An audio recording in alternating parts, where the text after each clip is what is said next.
Hello everyone. तो कैसे आप सब? आई होप अच्छे होंगे और तैयारी भी अच्छे चल रही होगी। तो जैसे कि हम लोग का इंडियन पॉलिटी का सीरीज चल रहा है जिसमें से लेक्चर नंबर 50 तक हम लोग आज पहुंच गए हैं। आई होप पीछे वाला वीडियो आप लोग देख के रिवीजन करके आए होंगे। तो जैसे कि हम लोग कल आर्टिकल 15 को पूरा डिटेल से एक्सप्लेन किए, तो आगे आज हम लोग देखते हैं आर्टिकल 16, 17, 18 पूरा तीनों आज हम लोग पूरा अच्छे से एक्सप्लेन करते हैं। तो आइए साथ साथ नोट करते चलते हैं। कहाँ तक हम लोग पहुंचे थे? आर्टिकल 16 तक। आज हम लोग आर्टिकल 16 स्टार्ट करेंगे। तो हेडिंग डालिए।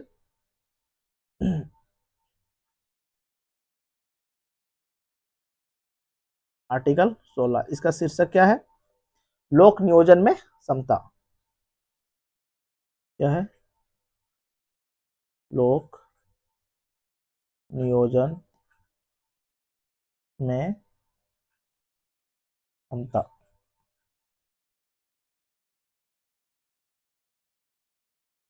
इसे भी हम लोग अलग अलग भागों में बांट के देखेंगे।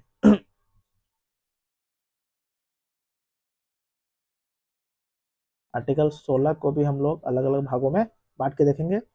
जैसे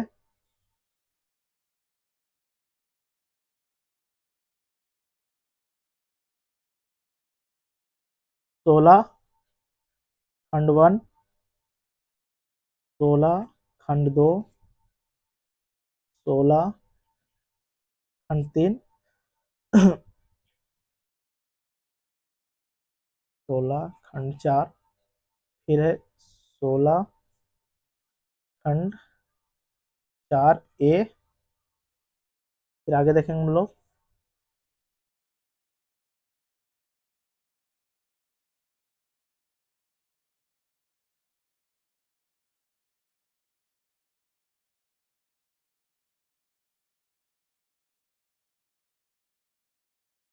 16 खंड 4B। फिर है 16 खंड 5 और है 16 खंड 6।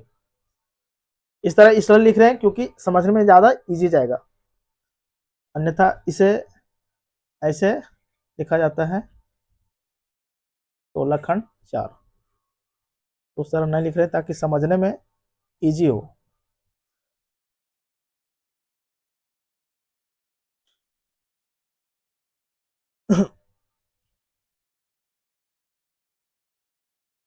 तो सबसे पहले देखते हैं हम लोग 16 खंड 1 में क्या बोला गया है।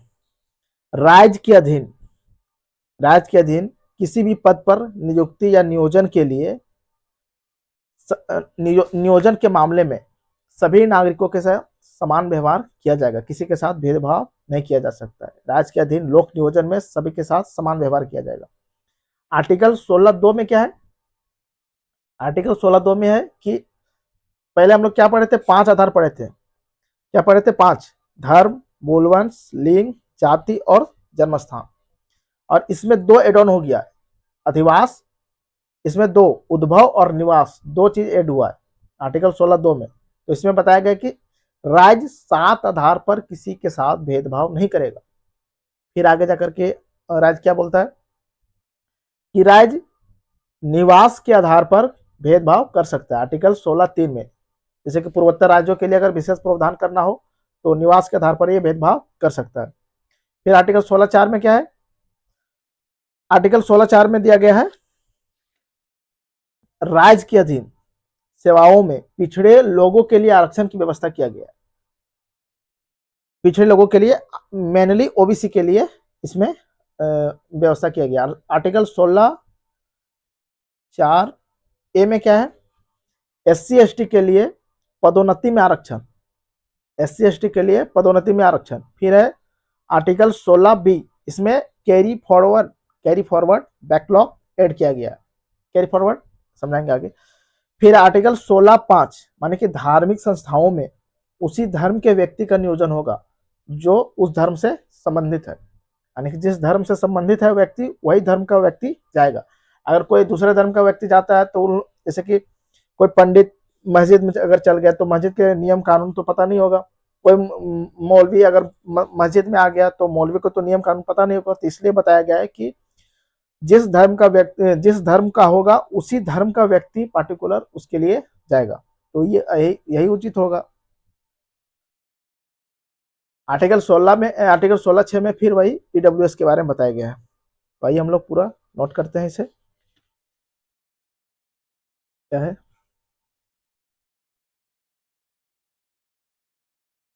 इसमें बताया गया है कि राज्य राज्य के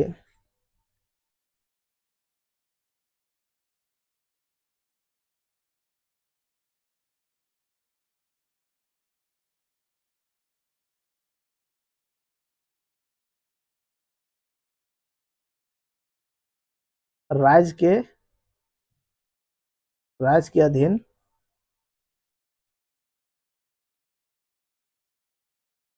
राज्य के अधीन किसी भी पद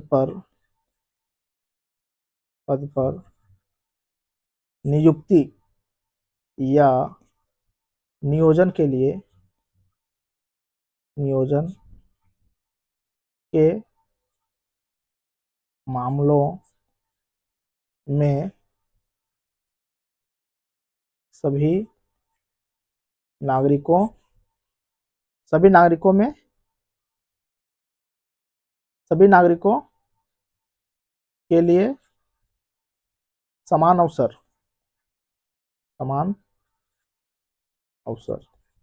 क्या इसमें? राज्य के अधीन किसी भी पद पर नियुक्त होना चाहते हैं या नियोजन के मामले में सभी नागरिकों के लिए समान व्यवहार है, सबके लिए समान अवसर है, किसी के साथ भेदभाव नहीं किया जा सकता। इसमें क्या है कि 7 आधार पर उपरोक्त 5 देखे थे, +2 ऐड हुआ था, इसमें से क्या था? उद्भव एवं निवास। तो कितना? 7 आधार पर किसी के साथ भेदभाव नहीं किया जा सकता है। 7 आधार पर उद्भव और निवास 2 ऐड हुआ था, उपरोक्त 5 था और इसमें 2 नया ऐड हुआ। किसी के साथ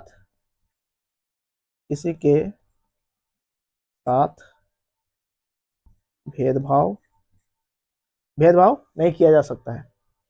इसमें क्या है कि इसमें ऐड कर दिया कि निवास के आधार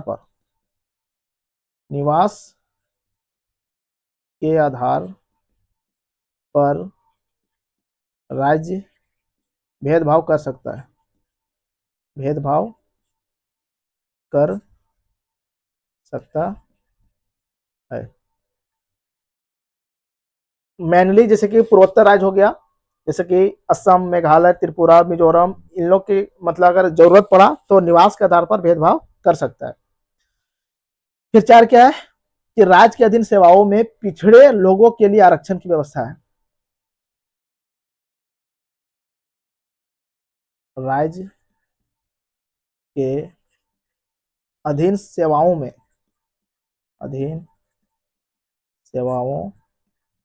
में पिछड़े लोगों के लिए आरक्षण की व्यवस्था है।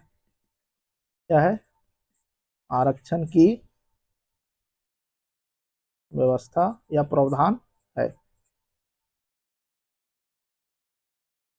इसमें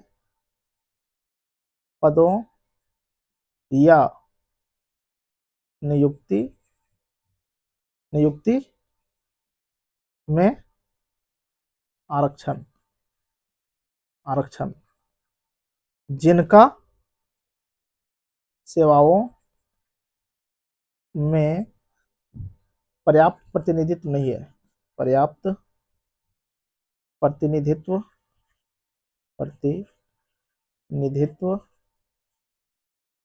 नहीं है। राज्य के अधीन सेवाओं में पिछड़े लोगों के लिए आरक्षण की व्यवस्था है। इसमें पदों में नियुक्तियों में अगर कोई भी पद है और कोई भी नियुक्ति हो रहा है उसमें पर्याप्त जितना होना चाहिए, मान के चलिए 10 होना चाहिए, 10 नहीं है, 5 ही है, तो उस अवस्था में उन्हें विशेष प्रावधान किया जा सकता है। फिर आर्टिकल 16(4)(a) में क्या है?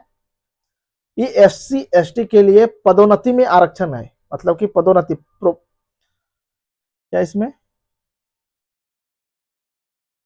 SC ST के लिए पदोन्नति में आरक्षण, प्रमोशन है, पदोन्नति में आरक्षण। इसे कब ऐड किया गया था? 77वां कॉन्स्टिट्यूशनल अमेंडमेंट एक्ट 1995 में इसे ऐड किया गया था। फिर आगे क्या है? इसमें है कैरी फॉरवर्ड बैकलॉग। क्या इसमें? Carry forward, carry forward backlog. इसे कब ऐड किया गया था? तो 21वां संविधान संशोधन 2000 के द्वारा इसे एड ऑन किया गया था। क्या इसमें कैरी फॉरवर्ड? इसको नेक्स्ट पेज में समझाते हैं क्या है कैरी फॉरवर्ड।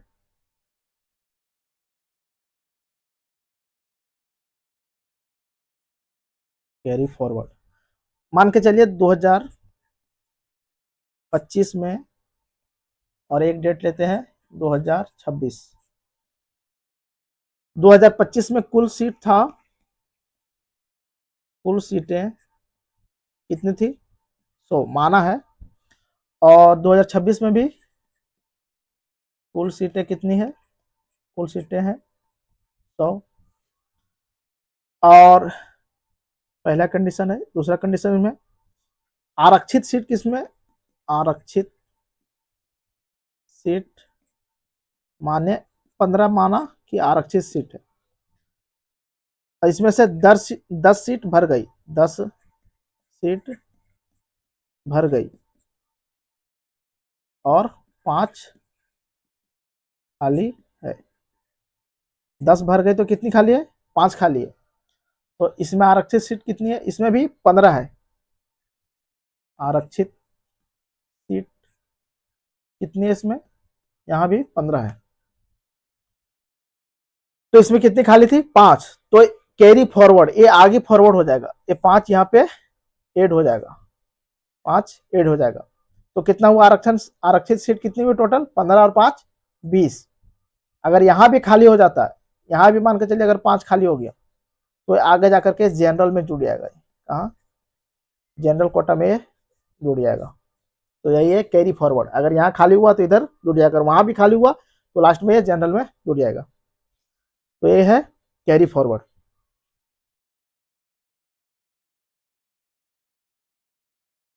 फिर हम लोग देखते हैं 16(5) में क्या है कि धार्मिक संस्थाओं में उसी धर्म के व्यक्ति का नियोजन का प्रावधान है।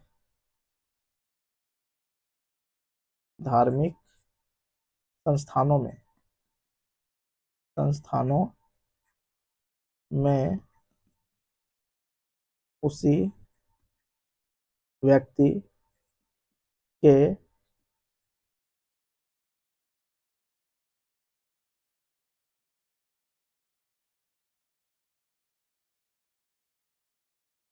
धार्मिक संस्थानों में, धार्मिक संस्थानों में उसी धर्म के व्यक्ति व्यक्ति का नियोजन का प्रावधान है। नियोजन का प्रावधान है, प्रावधान है। जिस धर्म से संबंधित व्यक्ति है उसी का वहां पे नियोजन होगा। फिर 16(6) में क्या है? उसे इसे भी 103 कॉन्स्टिट्यूशनल अमेंडमेंट एक्ट 2019 के द्वारा एड ऑन किया गया था। इसमें क्या है? ईडब्ल्यूएस के लिए, ईडब्ल्यूएस के लिए प्रावधान किया गया है। आइए देखते हैं हम लोग क्या है ईडब्ल्यूएस के लिए प्रावधान।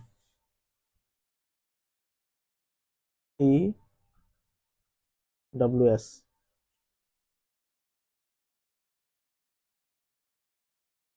इकोनॉमिक, इकोनॉमिक वीकर्स, वीकर्स सेक्शन, आर्थिक रूप से कमजोर वर्ग। क्या है? आर्थिक रूप से कमजोर वर्ग। क्या प्रावधान इसमें? 10% आरक्षण की व्यवस्था, 10% आरक्षण का प्रावधान है। ईडब्ल्यूएस का निर्धारण कौन करेगा? ईडब्ल्यूएस का निर्धारण कौन करेगा? तो राज्य सरकारें करेगी कि कौन व्यक्ति ईडब्ल्यूएस के अंतर्गत आता है, राज्य करेगा।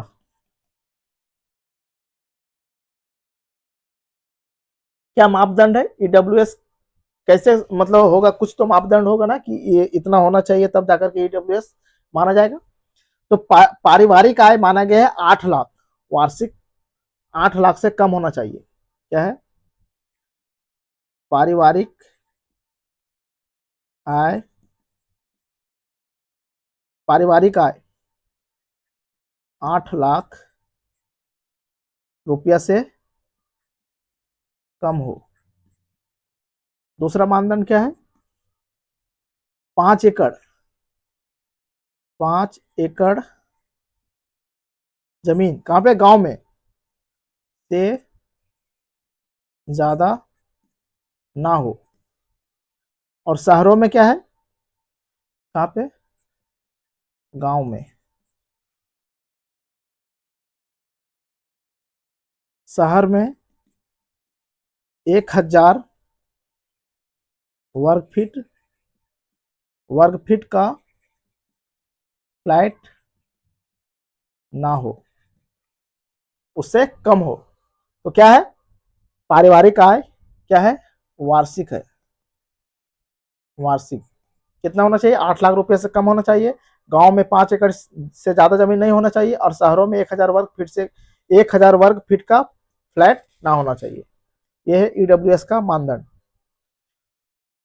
तो आइए हम लोग आगे देखते, फिर बचा आर्टिकल 17 और 18।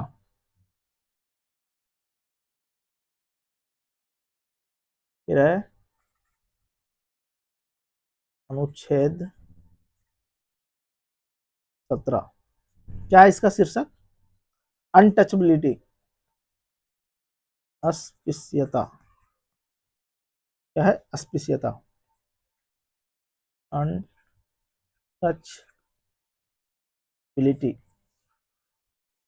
अस्पृश्यता का अंत। मेनली क्या ध्यान रखना है इसमें? इसमें हम लोग को ध्यान रखना है कि जो अस्पृश्यता शब्द है, ये शब्द ना ही संविधान में परिभाषित किया गया है और ना ही नागरिकता संरक्षण अधिनियम जो 1955 था उसमें इसका प्रावधान किया गया। तो लिख सकते हैं अस्पृश्यता का ना ही संविधान, ना ही संविधान में और ना ही नागरिकता नागरिकता संरक्षण अधिनियम, संरक्षण अधिनियम 1955 में इसको परिभाषित किया गया, परिभाषित किया गया है। क्या है इसका परिभाषा? ना तो संविधान में है, ना तो नागरिकता संरक्षण अधिनियम 1955 में है। मेनली क्या है? ये हर तरह के छुआछूत को समाप्त करता है। क्या? ये हर तरह के छुआछूत को समाप्त करता है, समाप्त करता है। हर नागरिकों को, ये हर नागरिकों को, ये हर नागरिकों को सम्मान एवं समान व्यवहार के साथ रहने का सशक्त प्रावधान करता है, प्रावधान करता है। तो देखिए अनटचेबिलिटी, मेनली सवाल बनेगा तो यहां से ना ही संविधान में क्या दे देगा कि अनटचबिलिटी को संविधान में परिभाषित किया गया है, या इसे नागरिकता संरक्षण अधिनियम 1955 में इसे परिभाषित किया गया, तो नहीं, ये ध्यान रखना है। फिर है आर्टिकल 18, उपाधियों का अंत। क्या है?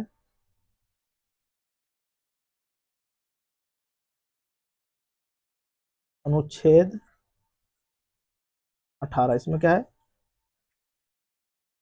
उपाधियों का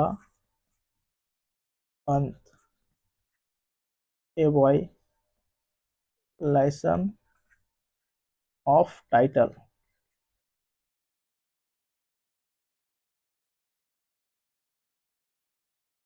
इसमें क्या क्या है? उपाधियों का अंत किया गया है।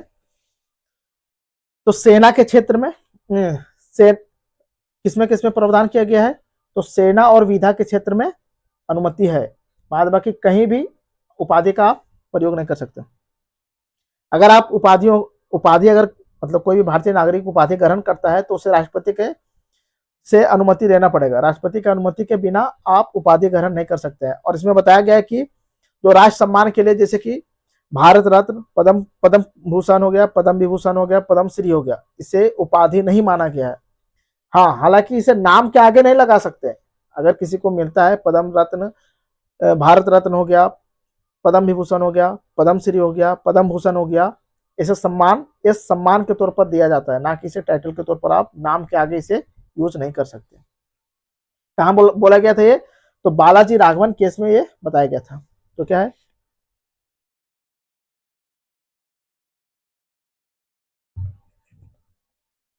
केवल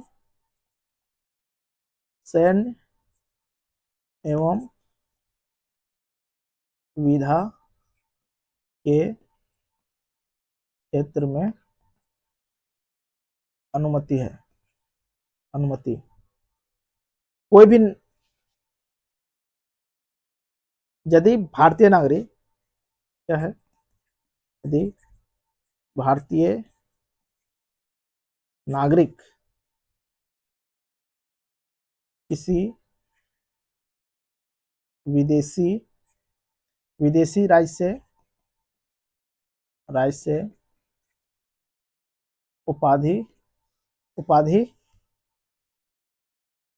भारतीय नागरिक किसी विदेशी राज्य से उपाधि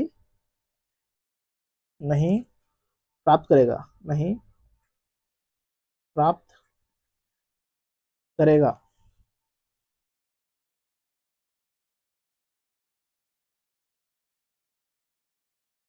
फिर लिखा गया इसमें बिना राष्ट्रपति बिना राष्ट्रपति बिना राष्ट्रपति के अनुमति के विदेशी उपहार या पद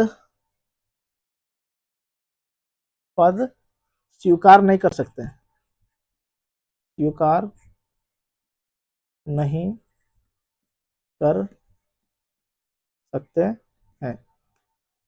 इसका उद्देश्य क्या है? तो देश समाज में समानता लाना, समानता लाना। और यहीं पे एक वर्ड बोल दिया गया था, क्या? राष्ट्रीय सम्मान जो है, राष्ट्रीय सम्मान, जैसे कि भारत रत्न हो गया, भारत रत्न हो गया, पद्म विभूषण हो गया, पद्म विभूषण हो गया, पद्म भूषण हो गया, पद्म श्री हो गया, पद्म श्री हो गया आदि राष्ट्रीय सम्मान जैसे सम्मान दिए जा सकते हैं, जा सकते हैं। इसे नाम के आगे नहीं लगा सकते, नाम के आगे उपाधि के रूप में, उपाधि के रूप में नहीं लगा सकते हैं, नहीं लगा सकते हैं। तो क्या है 18 में उपाधियों का अंत है, केवल सेना और विधा के क्षेत्र में छोड़ के। तो क्या राष्ट्रीय सम्मान जो है वो उपाधि है, उपाधि नहीं माना गया है, उसे सम्मान के तौर पर दिया जाता है, आप उसे नाम के आगे नहीं लगा सकते। अगर कोई भारतीय नागरिक किसी अन्य देश से उपाधि ग्रहण करता है तो उसे राष्ट्रपति का अनुमति लेना पड़ेगा, उपाधि तो ग्रहण नहीं कर सकता है। अगर वो करता है तो राष्ट्रपति चाहेंगे कि ग्रहण कर ले तो ही, अन्यथा नहीं कर सकता। 17 में क्या है अनटचेबिलिटी का अंत है, सभी तरह के छुआछूत को ये समाप्त करता है। तो इसको परिभाषित संविधान में ना ही नागरिकता संरक्षण अधिनियम 1955 में इसे परिभाषित नहीं किया गया है। फिर हम लोग देखें आर्टिकल 15-16 को पूरा डिटेल से। तो कल से हम लोग फिर से कल से स्टार्ट समानता का अधिकार कहां से कहां तक 14 से लेकर के 18 तक जो पूरा डिटेल से हम लोग एक्सप्लेन कर लिए। उसके बाद क्या आता है स्वतंत्रता का अधिकार कहां से कहां तक आर्टिकल 19 से लेकर के 22 तक, ऐसे पूरा डिटेल से एक्सप्लेन करेंगे, पूरा डिटेल से। आर्टिकल 19 सबखंड एक के अंतर्गत आता है A B C D E F G, इसमें से एफ को हटा दिया गया, संपत्ति का अधिकार था। तो ए को पूरा ट्रिक से हम लोग याद करेंगे। ए में क्या है वाक्य अभिव्यक्ति की स्वतंत्रता, बी में क्या है शांतिपूर्ण सम्मेलन करने की स्वतंत्रता, सी में क्या है संघ बनाने की स्वतंत्रता, ए बी सी, डी में क्या है निर्बाध संचरण की स्वतंत्रता, और ई में क्या है देश में कहीं भी रहने बसने की स्वतंत्रता। एफ खत्म हो गया। अब जी है कि जीविकोपार्जन मतलब कि कहीं रह रहे हैं तो वहां के लिए व्यापार करने का स्वतंत्रता। अब जितना भी है A B C D E F G, इसमें युक्ति युक्त प्रतिबंध है। आर्टिकल 2 से लेकर के आर्टिकल 19(2) से लेकर के आर्टिकल 19(6) तक सब में पूरा युक्ति युक्त प्रतिबंध लगाया गया है। अगर आप बोल रहे हैं तो ये नहीं कि मनमाना कुछ भी बोले चले जा रहे हैं, आप घूम रहे हैं तो ये नहीं कि मतलब राष्ट्र की एकता अखंडता को प्रभावित नहीं होना चाहिए, मेनली सारा यही है। तो हम लोग कल से देखेंगे उसे। तो आज के लिए इतने रखते हैं, आप लोग पीछे वाला रिवीजन करते रहिएगा। तो आज के लिए इतने रखते हैं, थैंक यू फॉर वॉचिंग, जय हिंद जय भारत।